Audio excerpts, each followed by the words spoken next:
पुढची बातमी पाहत मुंबई महानगरपालिकेसाठी भाजपकडून एबी फॉर्मचं वाटप करण्यात आलं। युवा मोर्चाचे अध्यक्ष तेजिंदर सिंग तिवाना यांना संधी मिळण्यात आलेली आहे। नवनाथ बन यांना वॉर्ड क्रमांक 135 मधून उमेदवारी जाहीर करण्यात आली। किरीट सोमय्यांचे पुत्र नील सोमय्या यांना सुद्धा संधी देण्यात आली आहे। नील सोमय्या यांना मुलुंड पश्चिमच्या वॉर्ड क्रमांक 107 मधून उमेदवारी देण्यात आली आहे, तर माजी नगरसेवक शिवानंद शेट्टी वॉर्ड क्रमांक 9 मधून निवडणूक लढवतील। माजी नगरसेवक जितेंद्र पटेल यांना वॉर्ड क्रमांक 10 मधून उमेदवारी देण्यात आलेली आहे।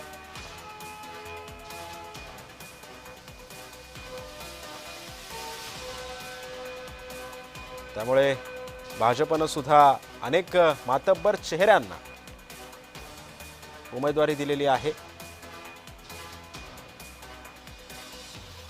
जितेंद्र पटेलांना सुद्धा उमेदवारी भाजपने दिलेली आहे। सोबतच नवनाथ बन, किरीट सोमय्यांचे पुत्र नील सोमय्यांना सुद्धा संधी देण्यात आली आहे।